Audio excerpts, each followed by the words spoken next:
नमस्कार दोस्तों, स्वागत है आपका अपने YouTube channel Nilesh study class में। दोस्तों, आज की जो वीडियो है वह बहुत ही ख़ास होने वाली है और इसके ख़ास होने का रीज़न केवल और केवल एकमात्र यह है कि हमने जिस तरह से पिछली वीडियो बनाई थी वो थी शुक्ल युग, शुक्लोत्तर युग आदि पर निबंध से संबंधित, निबंध विधा से संबंधित प्रश्नों पर आधारित थी। और ये वाली वीडियो हमारी नाटक विधा से संबंधित है कि नाटक के बारे में क्या क्या आएगा आपके बोर्ड एग्ज़ाम में और किस तरह के क्वेश्चन पूछे जाएंगे आपसे नाटक से संबंधित। तो ज़्यादा देर ना करते हुए वीडियो को करते हैं स्टार्ट। वीडियो को स्टार्ट करें उससे पहले अगर आप हमारे चैनल पर नए हैं तो चैनल को कीजिए सब्सक्राइब। वीडियो को पसंद आए तो वीडियो को करना लाइक और अपने दोस्तों में शेयर करना बिल्कुल भी मत भूलना, ठीक है। तो चलिए वीडियो स्टार्ट करते हैं। तो देखिए मित्रों, हमारा पहला क्वेश्चन है नाटक किसे कहते हैं। क्या है हमारा पहला क्वेश्चन? नाटक किसे कहते हैं। नाटक क्या है, मतलब ये हमारा फर्स्ट वाला क्वेश्चन है। इस तरह से आ सकता है आपके लिए कि नाटक क्या है, नाटक किसे कहते हैं, ठीक है। तो चलिए अब हम इसका उत्तर देखते हैं। तो इसका उत्तर है नाटक साहित्य की एक से अधिक अंकों वाली सहदृश्यात्मक गद्य विधा है। नाटक साहित्य की एक से अधिक अंकों वाली वह दृश्यात्मक गद्य विधा है जो रंगमंच पर अभिनय द्वारा प्रस्तुत करने की दृष्टि से लिखी जाती है एवं पात्रों एवं उनके संवादों पर आधारित होती है। देखिए नाटक क्या है, तो नाटक साहित्य की एक से अधिक अंकों वाली वह दृश्यात्मक गद्य विधा है। देखिए इसमें पहली बात तो ये है कि जो एकांकी होती थी वो होती थी हमारी एक अंक वाली, लेकिन जो नाटक होता है वो होता है एक से अधिक अंकों वाला।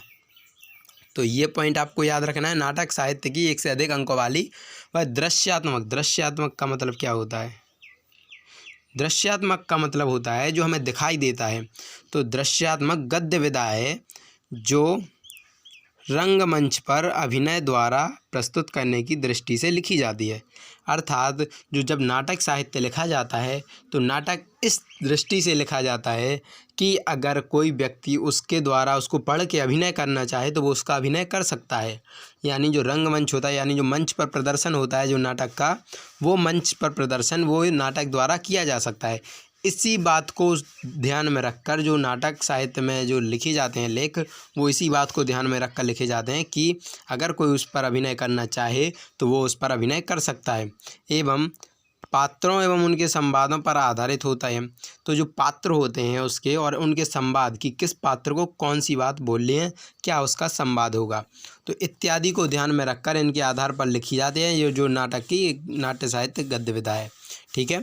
अगला क्वेश्चन देखते हैं हम। अगला क्वेश्चन है हमारा प्रश्न नंबर 2, भारतीय आचार्यों द्वारा बताए गए नाटक के तत्व लिखिए। बहुत इम्पोर्टेंट फैक्ट है ये देखिए, भारतीय आचार्यों द्वारा भी आ सकता है या फिर ये आ सकता है कि नाटक के तत्व लिखिए। अब नाटक के तत्व कौन कौन से हैं, या तो आपसे ये पूछ सकता है कि भारतीय आचार्यों द्वारा, या फिर आपसे सीधे सीधे सवाल कर सकता है कि नाटक के कौन कौन से तत्व होते हैं, नाटक के तत्व लिखिए। यहाँ से अलग क्वेश्चन हो सकता है। तो आपको क्या लिखना है, देखिए ये दिया गया है, भारतीय आचार्यों ने नाटक के 5 तत्व बताए हैं। कितने तत्व? 5 तत्व।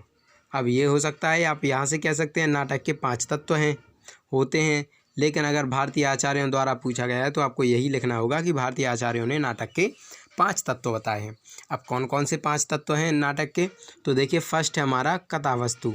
जो कथावस्तु होती है वो हमारा पहला विकल्प, और सेकंड है नायक, और थर्ड पर है हमारा रस, फोर्थ पर है अभिनय एवं फिफ्थ पर है वृत्ति। तो देखिए हम एक एक करके समझते हैं कि क्या होता है कथावस्तु, क्या होता है नायक। तो देखिए कथावस्तु को हम कहते हैं उसकी एक तरह से हम उसकी कहानी कह सकते हैं। क्या कह सकते हैं? कहानी का मतलब उसका एक संदर्भ टाइप का कथावस्तु में कि इसका क्या क्या इसमें कहानी के लिए लिखा जाएगा, जो नाटक है वो किस तरह का होगा, किस टॉपिक पर लिया जाएगा, तो वो सब उसका होता है कथावस्तु। अब सेकंड नंबर पे हमारा नायक को जैसे हिंदी में बोलते हैं हीरो। तो जिस तरह से हमारी हिंदी फिल्म सिनेमा जगत की फिल्मों में जो हीरो होता है, वही उसी प्रकार से सेम टू सेम जो हमारा नाटक होता है, नाटक में भी एक नायक होता है। नायक का मतलब होता है कि जो उसमें जिसकी प्रमुखता रहती है वो उसका नायक होता है, जिसका उसी नाटक में पूरा गुणगान चले, उसी के आसपास घिरे घिरे में वो चले, तो वो उसका नायक होता है। थर्ड है हमारा रस। अब रस देखिए, रस क्या होता है? तो रस कुछ नहीं होता है, हमने अपनी रस की वीडियो बना के डाल दी है आपके लिए। अगर आप रस के बारे में विस्तृत जानकारी चाहते हैं तो यहाँ ऊपर आई बटन आ रहा होगा, आई बटन पर क्लिक करके आप रस के बारे में देख सकते हैं कि रस क्या होता है और रस के अन्य प्रकार कौन कौन से हैं। रस के बारे में संपूर्ण जानकारी के लिए आपको कुछ नहीं करना है, यहाँ आने वाले आई बटन पर क्लिक करना है और उस वीडियो को भी देख सकते हैं आप। ठीक है, तो ये था हमारा रस। अब फोर्थ है हमारा अभिनय। अभिनय क्या होता है? देखिए, अभिनय होता है हमारी जो नायक होता है उसकी कलाकारी होती है, कि वो किस तरह से कलाकारी कर पा रहा है अपना, वो किस तरह से अपना अभिनय दिखा पा रहा है। अभिनय को हम एक तरीके से कह सकते हैं, उसके जो हीरो होता है, नायक होता है, उसका चाल ढाल या वो किस तरह से एक्ट कर रहा है, वो सब अभिनय के अंतर्गत आता है। और वृत्ति देखिए, हमारा फिफ्थ है हमारा वृत्ति। वृत्ति होता है उसकी मनोदशा, कि नायक में जो नाटक लिखा गया है उसकी वृत्ति क्या है, उसकी मनोदशा क्या है, उसका लास्ट में जो सार निकलता है वो क्या है। ठीक है, अब देखते हैं हम अगला क्वेश्चन। अगला क्वेश्चन है हमारा क्वेश्चन नंबर 3। पाश्चात्य विद्वानों की दृष्टि से नाटक के तत्व बताइए। देखिए, अभी थे भारतीय विद्वानों की दृष्टि से, अब देखिए पाश्चात्य विद्वानों की दृष्टि से नाटक के तत्व बताइए। तो देखिए हम इसका उत्तर देखते हैं। पाश्चात्य विद्वानों ने नाटक के 6 तत्व स्वीकार किए हैं। कितने? 6 तत्व। अब देखते हैं 6 तत्व कौन कौन से हैं। तो 6 तत्व देखिए ये हैं। नंबर 1 है कथावस्तु, नंबर 2 है पात्र, नंबर 3 है संवाद अथवा कथोपकथन, और नंबर 4 है देशकाल, और नंबर 5 है भाषा शैली, एवं 6th है हमारा उद्देश्य। तो देखिए कथावस्तु हम समझ चुके। पात्र वही होता है कि उसमें हीरो कौन होगा, उसमें हीरो के अलावा भी, नायक के अलावा भी अन्य पात्र होते, तो वो हो गया। अब संवाद क्या होता है? तो संवाद होता है जैसे नायक ने कुछ बात बोली, नायक ने मान लीजिए कुछ कहा, तो इसके प्रति उत्तर में या जो इसके साथ जो पात्र होगा वो इसके प्रति उत्तर में कुछ और जवाब देगा, यानी जो पात्र होगा इसके अलावा वो भी कुछ जवाब देगा। तो ये प्लस ये जो ये होता है हमारा संवाद, कि पहले नायक ने बोला और उसके बाद उसके जवाब में या फिर पहले प्रश्न पूछा नायक ने, उत्तर दिया पात्र ने, तो ये सब हमारा संवाद या कथोपकथन में होता है। अब देखिए देशकाल क्या होता है। तो देशकाल होता है कि यह किस स्थान की बात चल रही है, किस स्थान की जो नाटक लिखा गया है वो किस स्थान से संबंधित है, तो वो होता है हमारा देशकाल। काल यानी समय, किस टाइम की बात है, जो मतलब आज से कितने साल पुरानी है, कितने 100 साल पुरानी है, 200 साल पुरानी है, तो वो होता है काल, उस टाइम का समय। ठीक है, अब देखते हैं भाषा शैली। तो किस भाषा में लिखा गया है वो नाटक जो लिखा गया है और किस शैली का प्रयोग किया गया है, तो वो होती है हमारी इसकी भाषा शैली। अब उद्देश्य क्या होता है? उद्देश्य या हम कह सकते हैं कंक्लूजन, जो इंग्लिश में बोलते हैं निष्कर्ष। ठीक है, तो कंक्लूजन क्या होता है? तो देखिए इसका जो नाटक होता है हर एक चीज़ का लास्ट में एंड द पॉइंट होता है, उसमें हम ये समझते हैं कि इसको लिखने से हमारा क्या उद्देश्य है, इसको लिखने के पीछे हमारा क्या उद्देश्य था। यानी हम अगर कोई शिक्षा, बेरोजगारी इत्यादि पर निबंध लिखते हैं तो उसके पीछे, या नाटक लिखते हैं तो उसके पीछे सीधा सीधा सा एक उद्देश्य होता है कि हमें बेरोजगारी के बारे में बताना है या अशिक्षा के बारे में बताना है, तो उसके पीछे सीधा सीधा उद्देश्य होता है। तो इसी तरह हर एक नाटक के पीछे एक उद्देश्य होता है। अगर कोई छोटा नाटक है तो कोई बेटी बचाओ बेटी पढ़ाओ के उद्देश्य पर होगा इत्यादि। आप समझ सकते हैं कि हर एक नाटक का कोई ना कोई उद्देश्य होता है।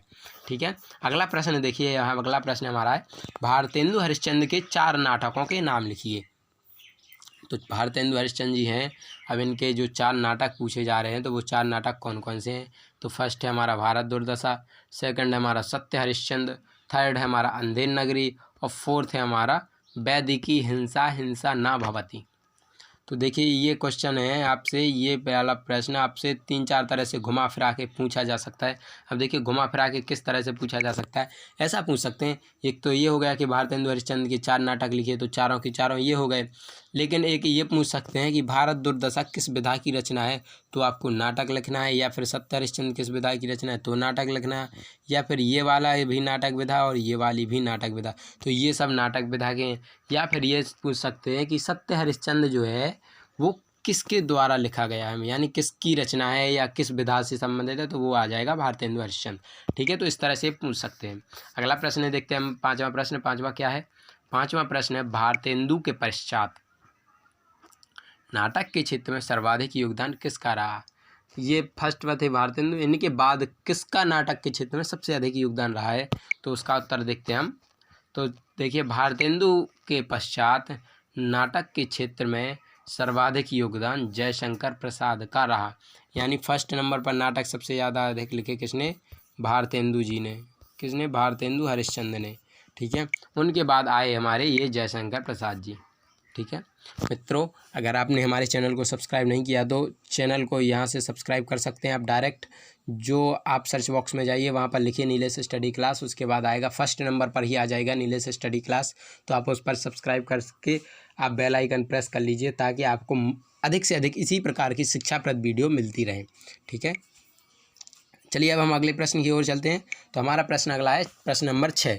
तो प्रश्न नंबर 6 क्या है? देखिए, भारतेंदु के बाद प्रमुख ऐतिहासिक नाटककार का नाम लिखिए। जो भारतेंदु के बाद हों और प्रमुख भी हों लेखक, लेकिन वो नाटककार कैसे हों? ऐतिहासिक। ये बात ये अलग से डिफाइन कर रही है कि यहाँ पर देखिए, ये ऐतिहासिक नाटककार, तो जो मतलब इतिहास से संबंधित नाटक लिखे, यानी कि जो ऐतिहासिक कहानी या ऐतिहासिक घटनाएं थीं उन पर जो नाटक लिखे गए, तो उनका नाम लिखना है, उन लेखक को, नाटककार का। तो देखिए क्या है, तो भारतेंदु हरिश्चंद्र के बाद प्रमुख ऐतिहासिक नाटककार हैं श्री जयशंकर प्रसाद जी। तो ये अभी आपने यहाँ ऊपर भी देखा था और ये आप फिर से नीचे देख रहे हैं। भारतेंदु हरिश्चंद्र के बाद प्रमुख लेखक हैं हमारे नाटककार हैं हमारे जयशंकर प्रसाद। अब देखते हैं अगला क्वेश्चन। अगला क्वेश्चन है, हिंदी के प्रमुख नाटककारों के नाम लिखिए। यानी जो हिंदी के हैं, इसमें प्रमुख नाटककार कौन कौन से हैं हिंदी के, उन नाटककारों के हमें नाम लिखना है। ठीक है, या फिर ये अगला क्वेश्चन है इसी की तरह, उदय शंकर भट्ट किस गद्य विधा के प्रमुख लेखक हैं? जो उदय शंकर भट्ट जी हैं, ये गद्य विधा के किस गद्य विधा के प्रमुख लेखक हैं, यानी इन्होंने सबसे अधिक क्या लिखा है? तो देखिए ये उत्तर देखते हैं। हमारा उत्तर ये है किस प्रश्न का, हिंदी के प्रमुख नाटककारों के नाम। तो देखिए उत्तर देखते हैं हम नाटककार में। तो उत्तर है हमारा नंबर 1 पर हैं भारतेंदु हरिश्चंद्र जी, नंबर 2 पर हैं जयशंकर प्रसाद, नंबर 3 पर है वृंदावन लाल वर्मा, नंबर 4 पर हैं लक्ष्मी नारायण मिश्र, नंबर 5 पर हैं सेठ गोविंद दास, नंबर 6 पर हैं विष्णु प्रभाकर, नंबर 7 पर हैं हरि कृष्ण प्रेमी, नंबर 7 पर हैं 8 पर हैं उदय शंकर भट्ट, और नंबर 9 पर हैं उपेंद्र नाथ अस्क। ये सब हिंदी के प्रमुख नाटककार हैं। कौन कौन से? देखिए, भारतेंदु हरिश्चंद्र, जयशंकर प्रसाद, वृंदावन लाल वर्मा, लक्ष्मी नारायण मिश्र, सेठ गोविंद दास, विष्णु प्रभाकर, हरि कृष्ण प्रेमी, उदय शंकर भट्ट, उपेंद्र नाथ अस्क आदि। ठीक है, तो देखते हैं अगला क्वेश्चन अपना। अगला क्वेश्चन दिया गया है 8वां क्वेश्चन, शुक्ल युग के 2 नाटककारों के नाम लिखिए। देखिए, इसमें युग विशेष की बात नहीं की जा रही है, इसमें सिर्फ और सिर्फ नाटक विशेष की बात की जा रही है कि नाटक से संबंधित कितने प्रश्न हो सकते हैं जो आपकी परीक्षा में आने के ज़्यादा चांसेस हैं, तो वो आप देख सकते हैं। तो देखिए ये है, देखिए शुक्ल युग या प्रसाद युग, एक ही बात है। शुक्ल युग कह सकते हैं हम या प्रसाद युग कह सकते हैं। इनमें से किसी एक नाटककार का नाम लिखिए। देखिए, शुक्ल युग है, ये नाम पड़ा है आचार्य रामचंद्र शुक्ल जी के नाम पर, और प्रसाद युग है, ये पड़ा है जयशंकर प्रसाद जी के नाम पर। तो इसमें कोई कन्फ्यूजन वाली बात नहीं है। तो देखिए ये नाटककार देखने हमें, तो फर्स्ट है हमारे जयशंकर प्रसाद और सेकंड है हमारे हरिकृष्ण प्रेमी। शुक्ल युग के 2 नाटककार हैं, या फिर ये कह सकते हैं ये दोनों प्रसाद युग के 2 नाटककार हैं। ठीक है, अब देखते हैं अगला प्रश्न, प्रश्न नंबर 9। प्रश्न नंबर 9 दिया गया है, प्रसादोत्तर काल के 4 नाटककारों तथा उनके एक नाटक का नाम लिखिए। क्या है? प्रसादोत्तर काल के 4 नाटककारों तथा उनके एक नाटक का नाम लिखिए। ठीक है, अब देखिए, शुक्लोत्तर युग या प्रसाद के परिवर्ती, यानी परिवर्ती मीन्स होता है बाद वाला, तो प्रसाद के परिवर्ती वाला यानी बाद वाला युग के 2 प्रमुख नाटककारों के नाम लिखिए। तो देखिए नाटककार कौन कौन से हैं इसमें। देखिए प्रश्न नंबर पहला है हमारा, ये था 9वां, तो प्रसाद उत्तर के 4 नाटककार लिखने थे। तो अब 4 नाटककार कौन कौन से हैं देखते हैं उनका एक नाटक। तो फर्स्ट हमारे लक्ष्मी नारायण मिश्र, इनका नाटक है हमारा सिंदूर की होली।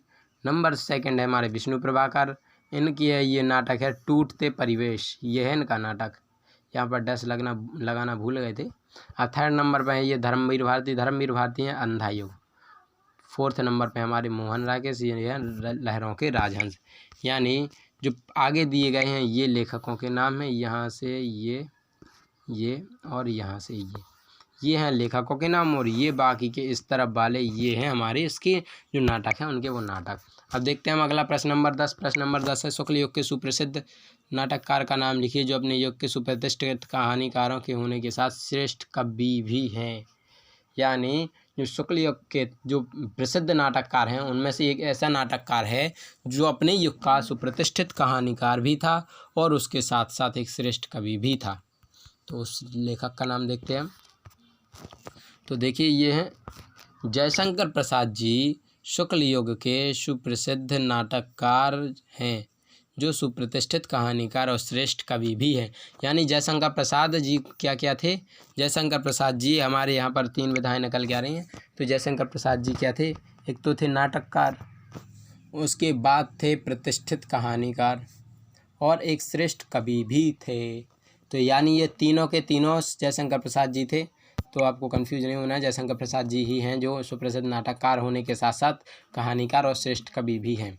ठीक है, चलिए अब देखते हैं हमें अगला क्वेश्चन। हिंदी नाटक के विकास में किस नाटककार का सबसे अधिक महत्वपूर्ण योगदान रहा? उसके द्वारा लिखित 2 नाटकों के नाम लिखिए। देखिए तो यहाँ पर ये सबसे ज़्यादा जयशंकर प्रसाद जी की ही बात चल रही है। तो देखते हैं हम हिंदी नाटक के विकास में श्री जयशंकर प्रसाद का सर्वाधिक महत्वपूर्ण योगदान रहा। उनके द्वारा लिखित 2 नाटक हैं अजातशत्रु और ध्रुव स्वामिनी। यानी जो हिंदी नाटक के विकास में जो जयशंकर प्रसाद जी थे उन्होंने अपना सर्वाधिक योगदान दिया और उनके द्वारा लिखित 2 नाटक कौन कौन से हैं? अजातशत्रु और ध्रुव स्वामिनी। ठीक है, तो चलिए अब देखते हैं हम अपना अगला क्वेश्चन।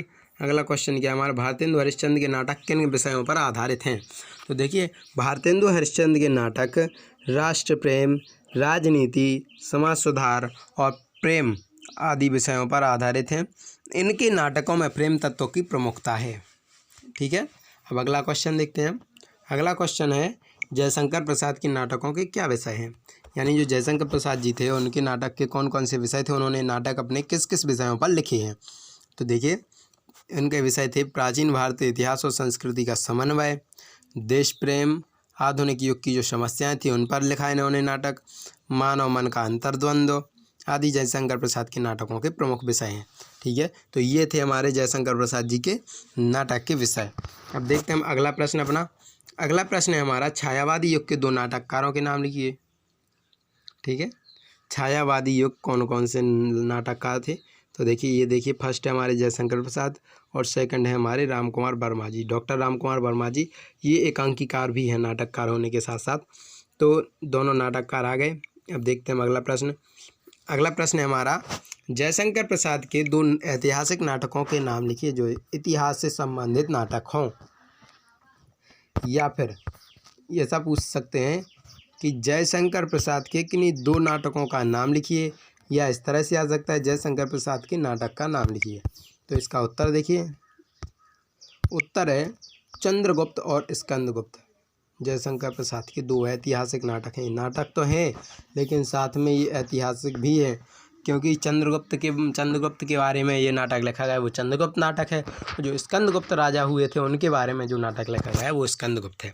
ठीक है, तो ये जयशंकर प्रसाद जी के नाटक थे। अब देखते हैं अगला प्रश्न।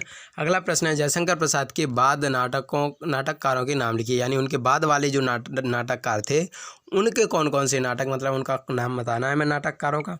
तो नाटककार हैं हमारे देखिए ये लक्ष्मी नारायण मिश्र, हरि कृष्ण प्रेमी, डॉक्टर राम कुमार वर्मा, सेठ गोविंद दास।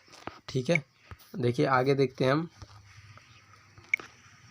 उदय शंकर भट्ट 5वें हैं गोविंद वल्लभ पंत और 6वें हैं उपेंद्र नाथ अस्क जयशंकर प्रसाद के बाद वाले नाटककार हैं। ठीक है, तो ये जयशंकर प्रसाद के बाद वाले नाटककार हैं कौन कौन से हैं? तो देखिए ये हैं हमारे लक्ष्मी नारायण मिश्र, हरि कृष्ण प्रेमी, राम कुमार वर्मा, सेठ गोविंद दास, उदय शंकर भट्ट, गोविंद वल्लभ पंत और उपेंद्र नाथ अस्क। अब देखते हैं हम अपना अगला प्रश्न। अगला प्रश्न है हमारा 17वां प्रश्न कौन कौन से क्या है? माखनलाल चतुर्वेदी द्वारा लिखित किसी एक नाटक का नाम बताइए। ठीक है, जो माखनलाल चतुर्वेदी जी थे उनके द्वारा लिखित एक नाटक का हमें नाम बताना है कि उन्होंने कौन सा नाटक लिखा है। तो देखिए हम उनका उत्तर क्या है, श्री माखनलाल चतुर्वेदी द्वारा लिखित नाटक कृष्ण अर्जुन युद्ध है। देखिए इनके नाटक का नाम है, ये आप अच्छे से याद कर लीजिएगा, ये कृष्ण अर्जुन युद्ध। आपसे प्रश्न में पूछा जा सकता है कि कृष्ण अर्जुन युद्ध किस लेखक का रचना है, या किस विधा से संबंधित रचना है, या फिर किस लेखक के द्वारा ये लिखी गई। तो आपको बताना है जो कृष्ण अर्जुन युद्ध है ये श्री माखनलाल चतुर्वेदी द्वारा लिखा गया है और ये नाटक विधा की रचना है। ठीक है, अब देखते हैं हम अगला प्रश्न। कुछ प्रमुख रेडियो नाटककारों के नाम लिखिए।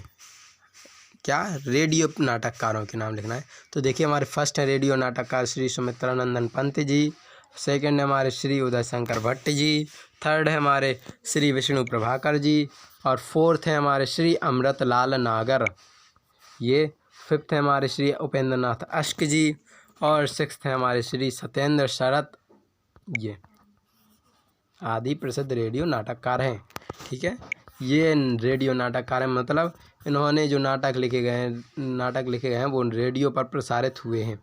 ठीक है, प्रसार भारती की जो साइट होती है उस पर ये प्रसारित हुए हैं। देखिए अब अगला प्रश्न है, देखते हैं हम। हिंदी के कुछ प्रसिद्ध ऐतिहासिक नाटककारों तथा उनके द्वारा लिखित एक नाटक का नाम लिखिए। तो देखिए ये प्रश्न सिंपल सा है, ऐतिहासिक नाटककारों के नाम लिखना है, उनका एक एक नाटक भी लिखना है। तो देखते हैं हम उत्तर। देखिए इसका, हिंदी के प्रसिद्ध ऐतिहासिक नाटककार तथा उनके द्वारा लिखित एक एक नाटक के नाम हैं, इस प्रकार हैं। देखिए जयशंकर प्रसाद द्वारा लिखा गया है अजातशत्रु, उपेंद्र नाथ अश्क द्वारा लिखा गया है जय पराजय, उदय शंकर भट्ट द्वारा लिखा गया है मुक्तिवत, सेठ गोविंद दास द्वारा लिखा गया हर्ष, और श्री, देखिए ये गलत आ गया, व्यथित हृदय लिखा गया है राजमुकुट, हरिकृष्ण प्रेमी द्वारा लिखा गया है आन का मान, और लक्ष्मी नारायण मिश्र द्वारा लिखा गया है गरुण ध्वज। ये आपके लिए 11th में था नाटक, अब एक्चुअल में हट चुका है। 11th और 12th वालों के लिए गरुण ध्वज नाटक था और शायद अभी भी हो सकता है। तो देखिए अगले हमारे श्री जगदीश चंद्र माथुर के द्वारा लिखा गया है हमारा कोणार्क। ये सारे ऐतिहासिक नाटककार हैं और इन्होंने ऐतिहासिक नाटक ही लिखे हैं। अब देखते हैं अपना क्वेश्चन नंबर 20। तो क्वेश्चन नंबर 20 क्या है हमारा, हिंदी के प्रथम नाटक एवं उसके नाटककारों का नाम। नाटककार, देखिए फर्स्ट नाटककार लिखना है, उसके नाटककार का नाम लिखना है, यानी प्रथम नाटक कह सकते हैं या फिर प्रथम नाटककार कौन थे ये भी कह सकते हैं। तो देखिए ये है इसका आंसर, बहुत इंपॉर्टेंट आंसर होने वाला है मित्रों, ये आप अच्छे से याद कर लीजिएगा, आपके लिए बहुत जगह काम आएगा। ये 20वां प्रश्न, ठीक है। तो देखिए 20वां प्रश्न का उत्तर देखिए, हिंदी के प्रथम नाटक का नाम नहुष है। क्या है? नहुष। अब ये नहुष क्या है? तो नहुष ये नाटक का नाम है जिसकी रचना गोपाल चंद गिरधर दास, जो कि भारतेंदु हरिश्चंद्र जी के पिताजी थे, उन्होंने लिखी है। यानी जो इस बात से एक बात और साफ निकलती है कि जो हरिश्चंद्र जी थे, भारतेंदु हरिश्चंद्र जी थे, उनके पिता भी एक प्रसिद्ध लेखक, निबंधकार, नाटककार रहे होंगे। तो देखिए प्रथम नाटक था हमारा नहुष, जो गोपाल चंद गिरधर दास जी द्वारा लिखा गया, जो हरिश्चंद्र जी के पिताजी थे, ठीक है। तो ये हमारा प्रथम नाटक है, हिंदी का प्रथम नाटक का नाम नहुष है, जिसकी रचना गोपाल चंद गिरधर दास यानी भारतेंदु हरिश्चंद्र जी के पिता के द्वारा की गई, ठीक है। हम देखते हैं अपना अगला क्वेश्चन। अगला क्वेश्चन ये है, सेठ गोविंद दास किस विधा के प्रमुख लेखक हैं। यानी लेखक तो होते हैं लेकिन लेखक भी कोई एक प्रमुख विधा के होते हैं कि ज़्यादातर इन्होंने किस विधा के लेख लिखे। तो देखिए जो सेठ गोविंद दास जी थे वो क्वेश्चन में यही पूछ रहे हैं कि सेठ गोविंद दास किस विधा के लेखक है। तो हमें सिर्फ और सिर्फ विधा बताना है। तो उत्तर देखिए इसका, सेठ गोविंद दास नाटक विधा के प्रमुख लेखक हैं। यानी जो गोविंद दास जी थे वो सिर्फ और सिर्फ उन्होंने नाटक विधा के लेख लिखे। सिर्फ और सिर्फ तो हम नहीं कह सकते, लेकिन ये कह सकते हैं कि ज़्यादातर इन्होंने नाटक विधा के लेख लिखे, ठीक है। अब देखते हैं हम अगला क्वेश्चन, यानी अपना लास्ट क्वेश्चन, यानी 22वां क्वेश्चन। तो 22वां क्वेश्चन क्या है, भुवनेश्वर गद्य की किस विधा विशेष के लिए प्रसिद्ध हैं। जो भुवनेश्वर जी थे वो गद्य की किस विधा के लिए विशेष प्रसिद्ध हैं। तो ठीक है, ये देखते हैं हम। भुवनेश्वर ये लेखक का नाम है, नाटक और एकांकी गद्य विधाओं के लिए प्रसिद्ध हैं। इनके द्वारा रचित एक नाटक का नाम स्ट्राइक है। ठीक है, ये ऊपर देखिए ये कट गया है, इसको जोड़ेंगे आप। जब इन दोनों को देखिए, मैं बताता हूँ आपको, इसको और इसको आप ऐसे आँखों से देखिए कि आपको ये लगे कि इनके बीच में कोई गैप नहीं, तो आप अपने आप पढ़ पाएंगे। इनके द्वारा रचित एक नाटक का नाम, अब क्या है, भुवनेश्वर जी द्वारा लिखित नाटक का नाम, तो देखिए वो नाटक का नाम है स्ट्राइक। तो ये हमारे ये थे नाटक से संबंधित 22 प्रश्न, टोटल 22 प्रश्न, जो कि आपके लिए बहुत ही इम्पोर्टेंट होने वाले थे, जो आप हर प्रकार के बोर्ड एग्ज़ाम वालों के लिए बहुत महत्वपूर्ण है, चाहे वो 12th कर रहे हो या फिर 10th में पढ़ रहे हो। नाटक से संबंधित प्रश्न आप लोगों से स्टार्टिंग में ही पूछ लिए जाते हैं, तो इसलिए आज की ये वीडियो आप दोनों के लिए 10वीं बोर्ड के लिए और 12वीं बोर्ड के लिए बहुत ही इम्पोर्टेंट थी। तो देखिए, वीडियो को बिल्कुल बीच में स्किप मत कीजिए, वीडियो को लास्ट तक देखिए, बिल्कुल पूरा देखिए। और अगर आपने अभी तक हमारे चैनल को सब्सक्राइब नहीं किया तो आप हमारे चैनल को सब्सक्राइब कर सकते हैं और अपने दोस्तों में शेयर भी कर सकते हैं, ताकि वो आपके दोस्त भी जो आपके साथ पढ़ रहे हैं वो भी इस तरह की वीडियो का आनंद ले सकें और इसके द्वारा अपना अध्ययन भी जारी रख सकें। देखिए मित्रों, एक बात तो है कि अभी तक ये लॉकडाउन के बारे में कुछ क्लियर नहीं है कि आपका ये लॉकडाउन कब तक चलेगा, तो आप इससे पढ़ाई जारी रखिए। अगर चैनल पर नए हैं तो चैनल को सब्सक्राइब कीजिए, वीडियो को लाइक करें और अपने दोस्तों में शेयर करना बिल्कुल भी ना भूलें। धन्यवाद।